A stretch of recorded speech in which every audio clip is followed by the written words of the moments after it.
바쁘신 현대인의 일정에 맞춰 하루 동안 터져나온 소식 중 주요한 내용만 전해드리는 나라의 TV 뉴스를 진행하겠습니다. 서울 종로구 관철동의 한 중고 서점 앞에 윤석열 전 검찰총장 아내 김건희 씨를 비방하는 내용의 벽화가 게시돼 논란이 이어지는 가운데 지금은 윤석열 부인 김건희 씨의 얼굴을 본뜬 듯한 그림은 검은색 페인트로 덮였고 그 위에는 노란색 글씨로 페미, 여성단체 다 어디 가냐 등의 글귀가 적혀 있습니다.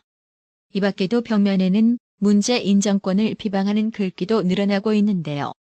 앞서 서점 측은 벽화 위에 건 현수막을 통해 마음껏 표현의 자유를 누리셔도 된다며 누구든지 낙서를 할 수 있도록 허용했습니다. 해당 소식에 한 네티즌은 이제야 작품이 완성된 느낌이네요라고 전곡을 찌르며 비꼬았습니다. 중국 배드민턴 선수들이 우리나라 선수들과의 경기 내내 질렀던 개합 소리가 욕설이었다는 사실이 뒤늦게 알려져 논란이 일고 있습니다. 지난달 27일 일본 도쿄 무사시노 노모리 종합스포츠 플라자에서 열린 도쿄올림픽 배드민턴 여자 복식 조별리그 D조 3차전에서 김소영 공희영 조와 중국의 천칭천, 자이판 조중, 천칭천은 경기 내내 개합 소리를 크게 냈습니다. 경기 후 네티즌들은 소셜미디어를 통해 당시 경기 영상을 공유했습니다. 영상을 보면 천칭천은 경기 당시 득점을 할 때마다 기합 소리를 내듯 특정 단어를 소리칩니다. 무관중 경기장인 만큼 그의 말은 보다 선명하게 들립니다. 외신에 따르면 이는 영어로 FXXX에 해당하는 욕설입니다. 이에 중국 선수의 욕설을 알아들은 같은 언어권에 속하는 홍콩, 대만 네티즌들은 저질스러운 매너에 짜증이 난다. 쓰레기 같은 경기 전략이다. 참을 수 없다. 이 선수는 무지하고 타인에 대한 존중도 없고 공격성이 가득하다. 도를 넘은 도발이다 등의 반응을 보였지만 중국 네티즌들은 오히려 적반하장격으로 아름다운 중국어다. 전 세계가 중국어의 위대함을 듣게 됐다라는 등 욕설을 내뱉은 자국 선수를 찬양질하고 있다는데요. 한마디로 중국 네티즌 반응이 기가 막히는데요. 앞으로 거리에서 중국인을 만나면 중국어로 이 아름다운 욕설을 거침없이 내뱉어줘야 할까 봅니다. 해당 소식을 접한 우리 네티즌들은 중국은 합리성도 없고 도덕성마저 없는 후진국이다라며 한국에서 경기를 본 조선족들은 중국이 모국이라 침묵했나? 대만 홍콩을 통해서 중국 선수 욕설을 알게 되다니 조선족은 중국인이라더니 맞는 말이라는 것을 한 번 더 확인하는 계기가 되었다고 본다라고 중국인과 더불어 조선족에 대해서도 직격탄을 날렸습니다. 그렇습니다.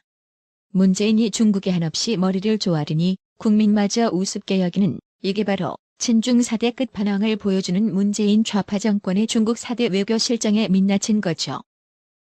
매매 시장에 더해 전월세 시장까지 불안해지면서 문재인 좌파 정권의 부동산 정책을 비판하는 글이 청와대 국민청원 게시판에 올라왔습니다.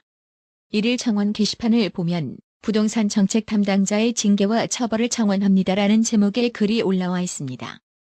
자신을 47살 초등학생 딸이 있는 가장이라고 소개한 청원인은 열심히 일하고 받은 월급 한 푼 두 푼 모아 돈이 모이면 집을 사려고 미뤘다고 소개했습니다.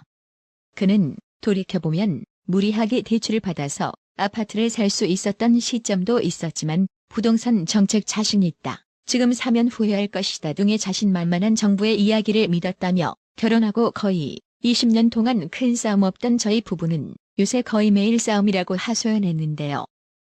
해당 소식에 네티즌 3천여 명 이상이 좋아요를 클릭하며 문재인 찍은 손 높이 드시고 그 손으로 대가리 졸라 세게 내려치세요라며 누굴 탓하냐? 문재인 찍은 네 손가락 탓해야지. 다 내가 만든 업보라 생각하고 살아라고 비꼬았는데요. 그렇습니다. 문재인이가 이 청원 게시글을 본다면 아마도 여러분이 저 찍어놓고 왜 그러십니까? 라고 도리어 반문할 것 같습니다.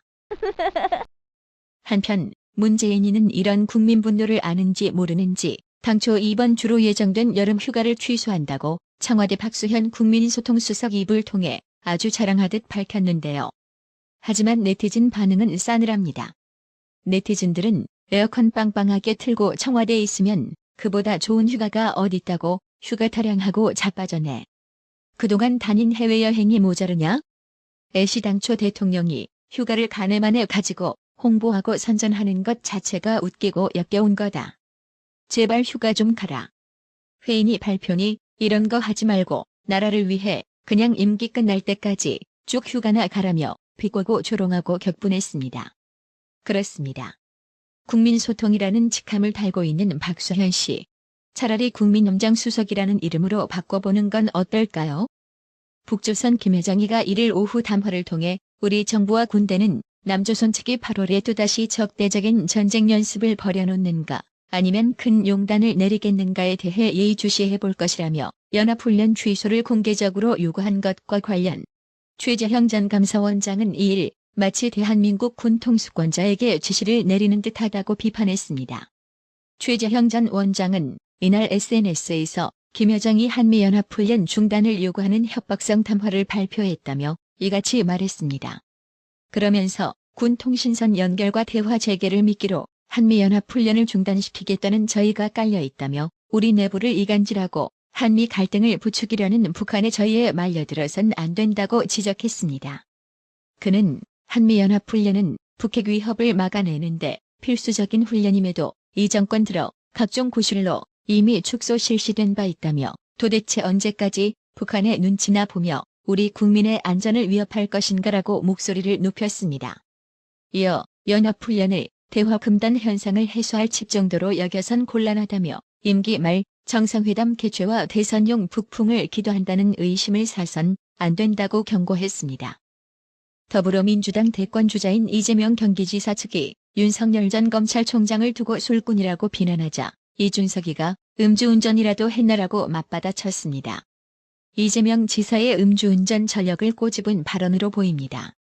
이재명 지사 캠프의 박진영 대변인은 지난 1일 페이스북에 윤석열 전 총장이 이준석과의 치맥, 부산에서의 낮술에 이어 이번에는 같은 가롯 유다과의 군상끼리 만나서 소주를 드셨다며 윤석열은 코로나 위기에 역행하는 음주 파티를 중단하라고 올렸습니다. 이어 대권 후보의 활동이 술자리를 전전하는 것이냐라며 혹서기에 노동하는 국민 정서에 부합하는 것이냐?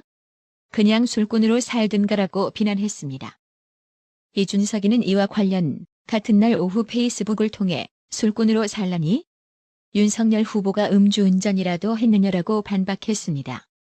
그러면서 오히려 음주운전하신 분에게 해명하라니까 아리송하게 해명하는 게 문제라고 지적했습니다. 이재명 지사는 2004년 음주운전으로 벌금 150만 원을 선고받은 바 있습니다. 이준석이는 또 민주당은 대놓고 후보들끼리 모여서 술 마셔놓고는 왜 지적하냐? 자료 사진 보고 내로남불 그만하라고 덧붙였습니다.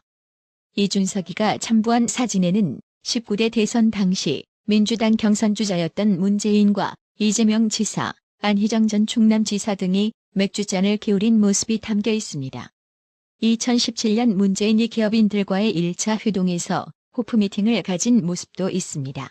한편 이재명이는 대선 출마를 위해 임기를 11개월 앞두고 도지사직을 사퇴한 원희룡 지사를 향해 대선 출마를 사적 욕심의 발로로 여기냐고 쏘아붙였습니다. 현직 도지사 프리미엄을 쓰면 안 된다는 원희룡 지사 공격에 대한 반격인 셈입니다. 원희룡 제주지사는 2일 자신의 도지사 사퇴를 비판한 이재명 경기지사를 향해 염치 없는 이재명 지사는 기본 품격, 기본 양심을 국민에게 먼저 검증받는 게 순서라고 반박했습니다. 원희룡 지사는 이날 자신의 페이스북에 올린 글에서 이재명 지사가 제도지사 사퇴를 두고 공직을 권세로 생각하거나 대선 출마를 사적 욕심의 발로로 여기는 것 같아 안타깝다고 했다며 도지사 역할을 형식적으로 할 수도 없고 도지사직을 활용한 선거운동을 할 수도 없다. 제주도민께는 죄송하지만 깨끗하게 도지사직을 사퇴하는 것이 덜도 더도 아닌 나의 양심이자 공직윤리라고 밝혔습니다. 이어 이재명 지사는 도지사와 선거운동이 양육 가능하다고 믿는 모양이라며 그러나 얼마 전 코로나 방역 위반자 몇 명 적발한다고 심야에 수십 명 공직자와 언론을 동원한 것은 코로나 방역이라는 도지사 역할인가 이낙연 후보에게 쫓기는 지지율을 만회하기 위한 선거운동인 거라고 지적했습니다. 또 대선 후보에게는 정책 비전도 중요하지만 품격과 정직이 기본이 돼야 한다며 지금 국민은 이재명 지사와 모 연예인 사이에 벌어지는 진실 공방에 자존심이 상할 대로 상했는데 선거운동 전략상 고발을 피하는 게 옳은 일이냐고 직격했습니다. 그러면서 대통령이 되겠다면 지금이라도 즉각 고발해 명백히 진실을 가리는 게 당당한 자세라며 기본 정책도 좋지만 기본 품격, 기본 양심을 먼저 검증받는 게 순서라고 덧붙였습니다. 국민의힘 대선 주자가 된 윤석열 전 검찰총장이 2일 문재인 좌파 정권과 민주당을 겨냥해 세금을 걷어 지지 세력에 뿌리는 나라에 희망이 있겠느냐고 작심 비판했습니다. 윤석열 전 총장은 2일 국민의힘 조선 의원 공부 모임인 명불허전 보수다에 참석해 저도 의원님들과 정치적 행동, 목표 같이 하는 당원이 되니 진짜 정치를 시작하는 것 같다고 첫 인사를 나눈 뒤 이같이 말했습니다. 지난달 30일 입당 후 첫 당내 일정으로 이번 행사를 택한 윤석열 전 총장은 그간 지역을 돌며 국민들과 소통한 내용을 초선 의원들에게 전하며 문재인 좌파 정권과 민주당을 강도 높게 비판했습니다. 이날 행사에는 허은하, 전주혜, 윤주경, 최승재, 이영, 김은혜, 윤창현, 안병길, 김선교, 양구미, 조명희 의원 등이 참석했습니다.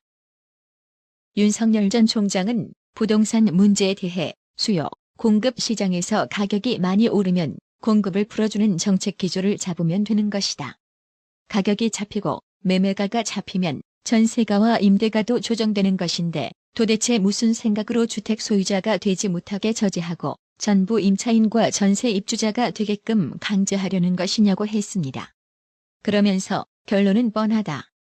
낡은 이념에 의한 집권 연장을 위해서라며 핵심 세력은 이권 카르텔로 뭉치고 넓은 지지 세력은 포퓰리즘으로 감싸 안고 국민을 위한 정책이 아니라 집권을 위한 갈라치기 선거 전략을 일상 행정에도 적용함으로 해서 생긴 문제라고 했습니다. 이어 여기서 발생하는 이권 카르텔의 부패가 적발되지 않기 위해 검찰개혁이라는 부패의 사슬을 파헤칠 수 없게 하다 보니 정권의 신뢰는 말할 것도 없고 국가 존재에 대해서도 좌절과 포기하는 국민들의 심정이 읽혔다고 덧붙였습니다. 윤석열 전 총장은 그렇다고 집권 연장을 저지하고 사회를 정상화시키는 것이 간단치는 않다며 강력한 카르텔, 이를테면 시민단체라든지 공공사업의 발주라든지 이런 것을 통해 적극 지지층 집권 연장을 위해 물불 안 가리는 세력을 단단히 구축해놨고 국회와 지방자치단체장들을 거의 장악했고 포퓰리즘 정책으로 넓은 지지층을 확보했기 때문이라고 말했습니다. 또 국가가 똑바로 돌아가려고 하면 아침부터 밤늦게까지 열심히 일하는 사람이 보람을 느끼고 살 수 있게 열심히 일해서 노후를 대비하고 퇴직한 사람이 살 수 있게 해야 한다며 세금을 걷어 지지 세력에게 뿌리고 포퓰리즘 정책으로 매표 행위나 일삼는 나라에 무슨 희망이 있겠느냐고 목소리를 높였습니다. 나라의 팬님, 어려운 형편의 나라의 TV 운영 유지를 위해 오랫동안 변함없이 구독료 후원해 주셔서 정말 감사합니다. 나라의 TV는 구독료 후원으로만 운영 유지되고 있으니 구독자님들의 따뜻한 정성이 필요합니다. 항상 뉴스 전달 방식에 노력하는 나라의 TV가 되겠습니다. 구독 그리고 알람 설정, 뉴스 영상 내용이 좋았다면 좋아요를 클릭해주세요.